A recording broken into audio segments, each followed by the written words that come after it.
Santi es el nombre ficticio de un joven de 23 años que no suele ir con sus amigos de fin de semana porque allá donde van no puede cumplir con su rutina habitual del ejercicio físico. Este es el ejemplo real de una persona que ve condicionada su vida absolutamente por una práctica de ejercicio de forma compulsiva. Es el tema que abordamos hoy en este espacio. Vamos a analizar si la práctica compulsiva del deporte puede convertirse en una adicción. Los estudios dicen que sí, y atención, sobre todo entre personas jóvenes y entre adolescentes. Queremos saber dónde está el límite entre practicar deporte y caer en una adicción y también qué consecuencias tiene para esa persona que practica ejercicio de forma compulsiva. Lo vamos a abordar con una persona experta que enseguida vamos a presentar. Esto es Médico en Ahocha, Voces Médicas, el podcast del Colegio de Médicos de Guipúzcoa. ¿Te preocupa tu salud? Buscas información pero no sabes cuál es la buena. Esto es Médico en Ahocha, Voces Médicas, el podcast que el Colegio de Médicos de Guipúzcoa pone a tu disposición repleto de información científica veraz y fiable sobre los temas de salud que te preocupan. Te traemos los conocimientos de los profesionales del territorio para que cuides de tu salud con seguridad. Un espacio que cuenta con la colaboración de Rural Cucha.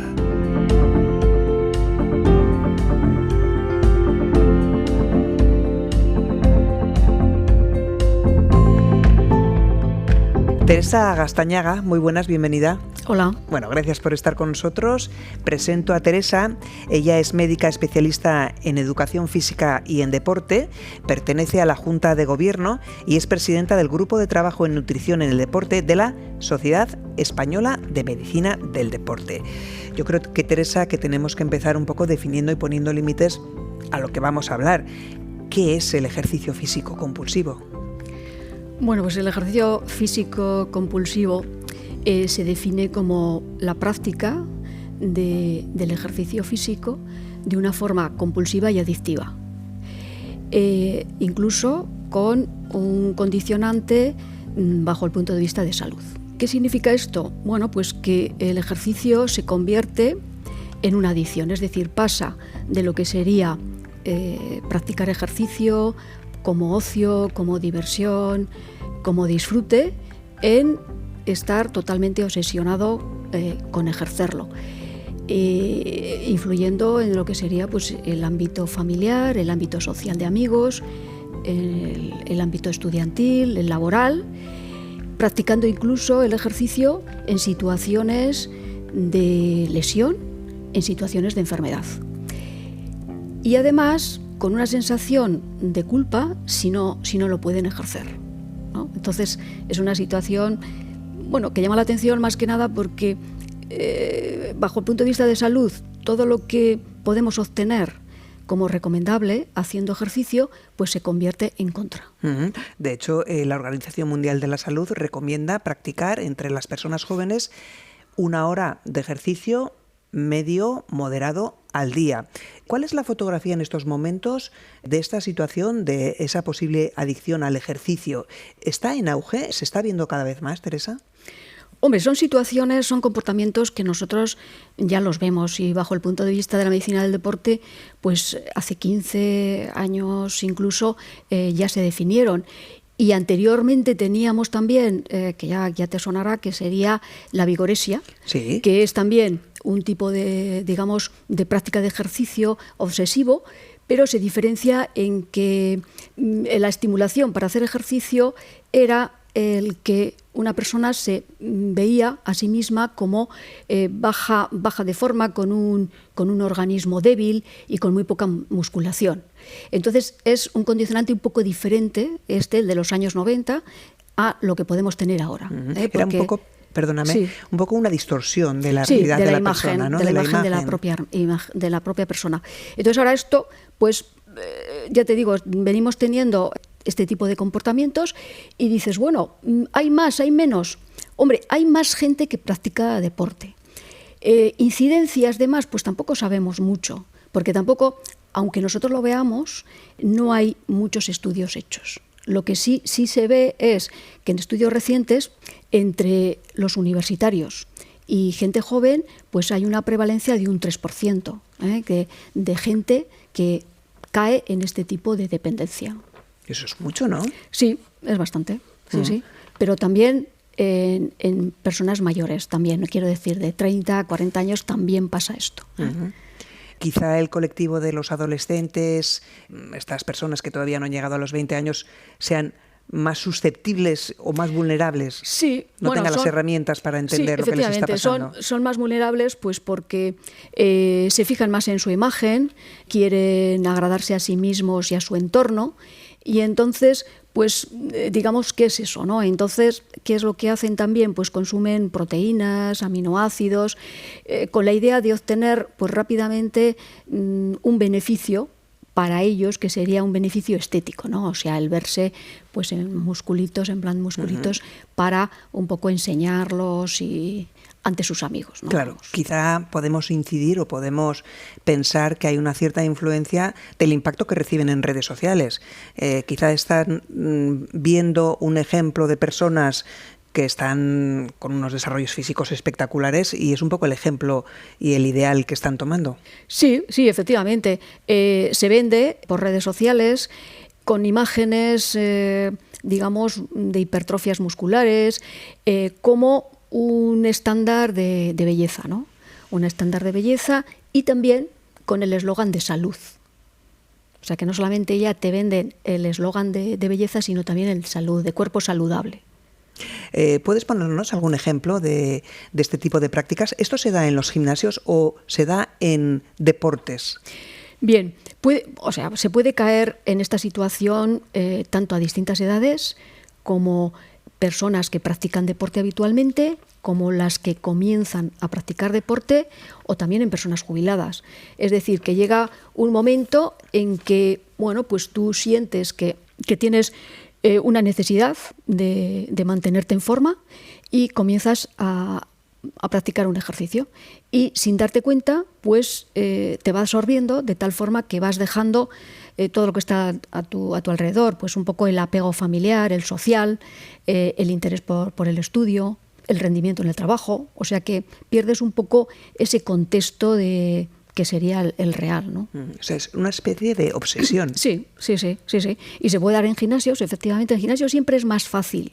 Es más fácil porque ya tienes un entorno más predispuesto. Pues tienes ahí todo tipo de máquinas, tienes otras personas que también están como tú, con los mismos objetivos. Y entonces, pues bueno, te ves a gusto en ese grupo. ¿Está bien que un chico o una chica de 15 años vaya a un gimnasio a entrenar? ¿O es demasiado pronto? A ver, con 15, con 16 años se puede hacer un deporte, escolar, se puede hacer también un deporte federado, puedes tonificar tu cuerpo con respecto al ejercicio que estás haciendo, ¿no? Por ejemplo, ir al gimnasio para obtener un cuerpo tipo Rafa Nadal, pues no tiene sentido. ¿Por qué? Porque Rafael Nadal es un deportista que es profesional del tenis y entonces pues tiene un desarrollo muscular determinado para ese ejercicio. Pero claro, si hay personas, incluso con 15, con 16 años, que todavía no están, su cuerpo todavía no está finalizado, es decir, no está maduro, y pretende desarrollar un modelo muscular como una persona que es profesional en ese deporte, pues es peligroso. ¿No? Es peligroso porque puede tener una serie de alteraciones. Entiendo, por lo tanto, que el peligro está en el objetivo con el que ese chaval, esa chavala, va al gimnasio. ¿Qué es lo que busca? ¿Qué es lo que pretende? Sí, digamos que a nivel de chavalería sí, porque podemos tener un culto al cuerpo, pero también podemos tener situaciones en que se quiere adelgazar, se quiere cambiar de tipo de cuerpo. Y entonces ya estaríamos, sí que vemos en adolescentes, pues con 16, incluso desde 14 años, ¿no? Pero no hay necesidad de ir al gimnasio. No hay necesidad. O sea, no es una necesidad ir al gimnasio con esa edad. Puede ocurrir que sean jóvenes que estén en entornos de deporte federado y que se les recomienda hacer un trabajo complementario. pero siempre bien controlado, o sea, bien dirigido y bien controlado. Me he quedado con el dato que has dicho tú, que al final se ha conseguido asociarlo con salud, estas prácticas exageradas, ¿no? Sí, es una forma de captar, vender el eslogan de salud. Pero claro, la hipertrofia muscular no es salud. No es salud. Podemos tener, insisto, profesionales del deporte que pueden llegar a ciertas hipertrofias, pero derivadas de la utilización de unos músculos. Pero no desarrollar una hipertrofia para enseñarla, que no tiene nada que ver. Bueno, hemos hablado de esas consecuencias que puede tener esta práctica abusiva desde el punto de vista, yo creo que más psicológico o social, que puede condicionar tu vida. Hablábamos del chico que no puede ir de vacaciones o gente que tiene que seguir unas rutinas tan estrictas pues que les impide llevar a cabo una vida normal, entre comillas. Pero ¿cuáles serían las consecuencias físicas y las consecuencias en su salud? Pues mira, las consecuencias físicas y las consecuencias funcionales pues son a distintos niveles. Por ejemplo, a nivel del sistema nervioso, pues claro, se cae en irritabilidad a causa de la dependencia, falta de sueño, cansancio, alteraciones del comportamiento, pero no solamente a nivel social, es decir, aislándose del entorno, sino también del comportamiento alimentario, lesiones. Claro, podemos tener las lesiones que pueden ser lo que se llama de estrés o lesiones de sobrecarga. Y claro, estos son pues a nivel muscular, o sea, lo que llamamos tejido blando, músculos, tendones, incluso pues a nivel óseo-cartilaginoso y de articulaciones.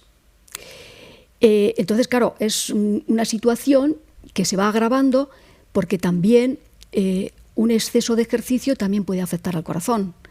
Entonces pueden aparecer arritmias también. O sea, que vemos que hay un abanico a nivel funcional. Es decir, que lo que buscamos con salud, que es prevenir alteraciones cardíacas, mejorar el metabolismo, gastar energía, mantenimiento del peso, evitar conductas de, por ejemplo, de alteración de los hábitos de alimentación, contra, digamos, la depresión, a favor de la autoestima, pues estamos cayendo en esas situaciones. Has mencionado un par de veces la relación con la alimentación. ¿Tiene algo que ver con los trastornos de la conducta alimentaria, con las anorexias o las bulimias?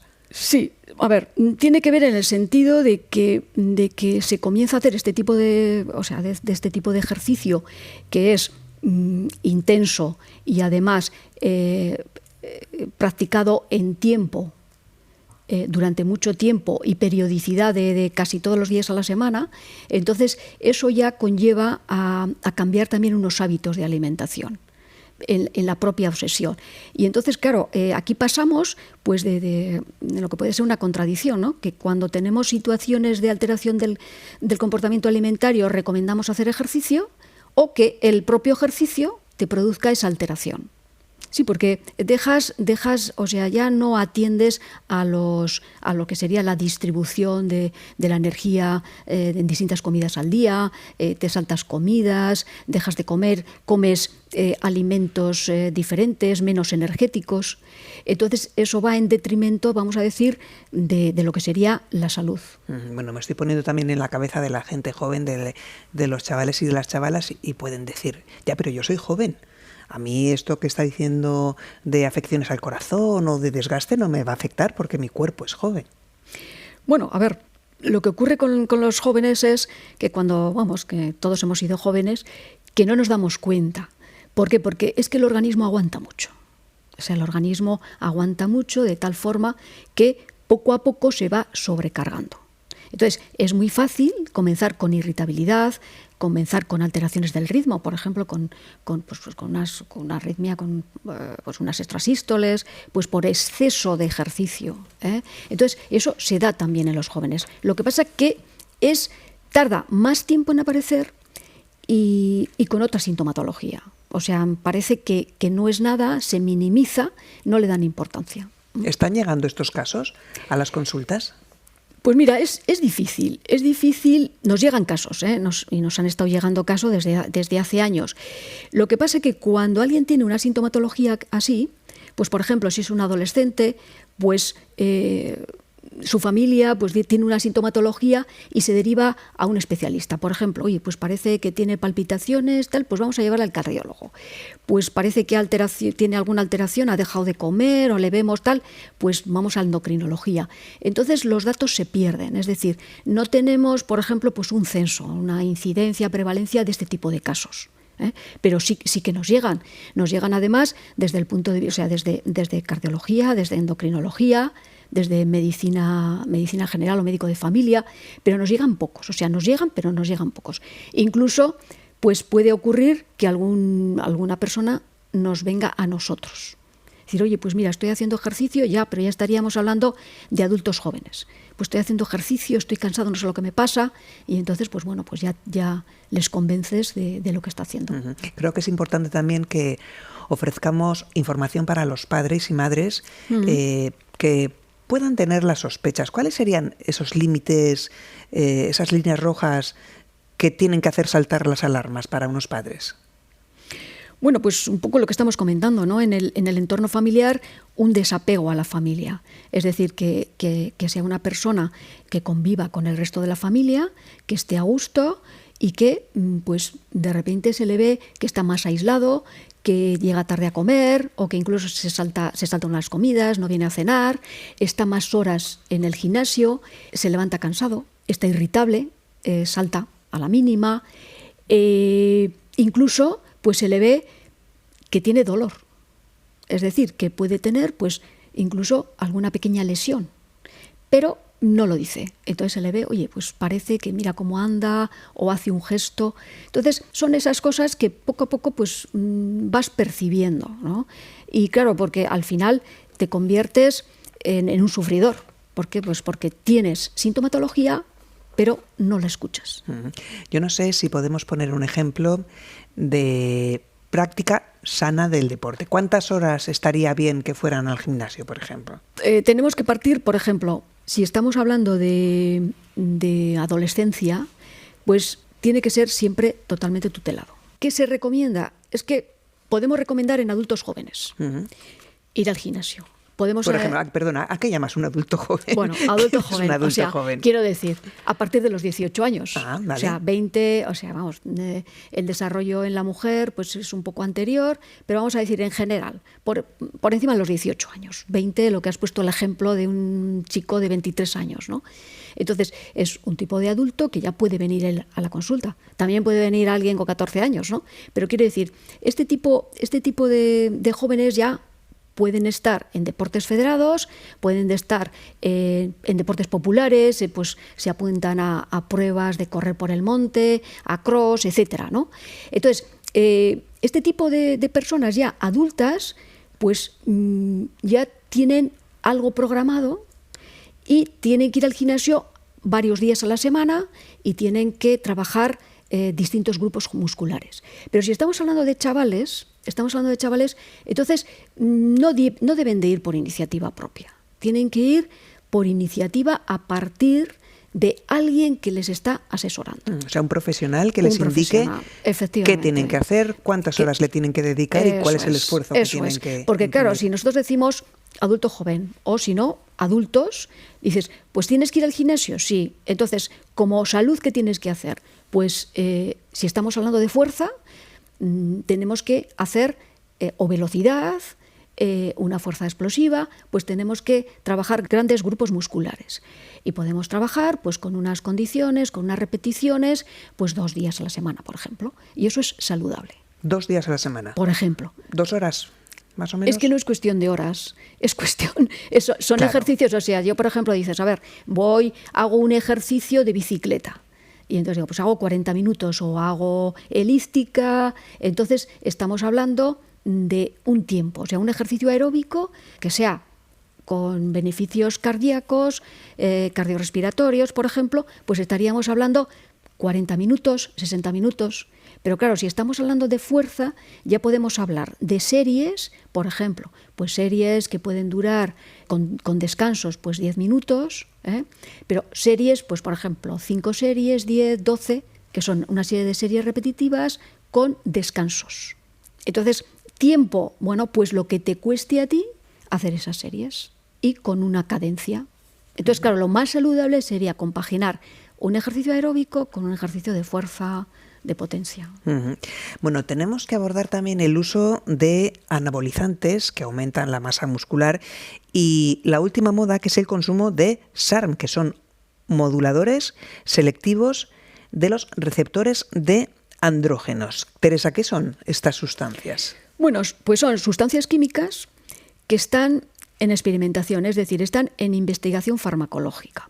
Los esteroides anabolizantes tienen una serie de efectos secundarios bajo el punto de vista de salud y, claro, en la práctica clínica pues se intenta buscar otros productos que tengan las mismas acciones pero menos efectos secundarios.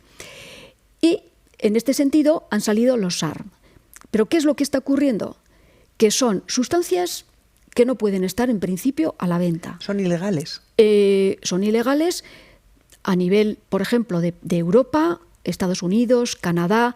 Las agencias de seguridad en los medicamentos las tienen prohibidas.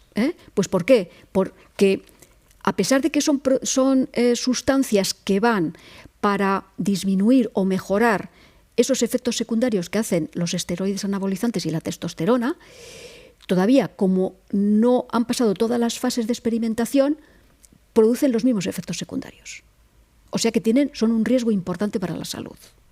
Por lo cual son ilegales. Vale, pero la gente los está consumiendo. Sí. ¿Dónde los localiza? Mira, ¿Dónde los encuentra? Si queremos, o sea, los podemos encontrar como formas activas, pues cogemos, mira, pues hacemos un ejemplo. Yo voy aquí y tengo aquí, busco un producto, un SAR, que vale más de 60 euros y te dice aumento de masa magra, mayor resistencia, capacidad de curación de las articulaciones, previene la osteoporosis, gana más masa muscular rápidamente, pero es que además no te dice los efectos secundarios. ¿Cuáles son esos efectos secundarios? Los efectos secundarios son afecciones bajo el punto de vista cardíaco, que pueden provocar infartos, pueden bajo el punto de vista cardiovascular ictus, o sea, accidentes cardiovasculares periféricos. Luego aparece también acné, por ejemplo, en personas adultas, quiero decir, por ejemplo, pues alguien con 20 años que puede consumir este tipo de producto y comienza con acné, cuando ya no es una época de acné. ¿Alteraciones y si son hormonales? Jóvenes, sí, claro, alteraciones hormonales, virilismo en la mujer, alteraciones en la fertilidad en el hombre, alteraciones hepáticas.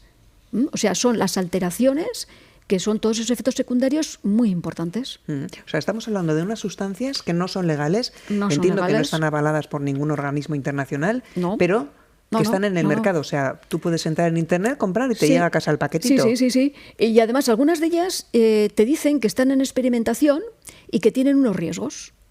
Pero claro, tú los asumes. O sea, el que los consume los asume.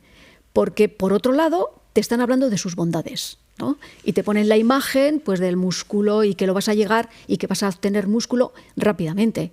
Con lo cual, eso es un gancho publicitario, sobre todo en estos chavales que estamos hablando, que están ahí en el gimnasio metiendo horas, tomándose sus proteínas, aminoácidos incluso, y ven que no incrementan. Entonces, esas personas son susceptibles de caer en este tipo de consumo. Claro, estoy segura que la gran pregunta que les gustaría hacer a los chicos y a las chicas jóvenes es: ¿yo solo con el gimnasio puedo conseguir el cuerpo que quiero o me hacen falta sustancias añadidas? Bueno, es que lo que no vas a conseguir es ese cuerpo que ves en esas imágenes, porque es un cuerpo totalmente hipertrofiado muscularmente, o sea, que no tiene sentido porque no favorece absolutamente para nada. Es decir, esas imágenes son músculos que al final pierden también su función. Entonces, si tú quieres estar bien musculado bajo el punto de vista de lo que sería un cuerpo que haga frente a un ejercicio físico con una demanda de tonificación, entonces, por supuesto que sí. Lo que pasa es que lo que no puedes, aspirar es a ese tipo de imágenes que ves.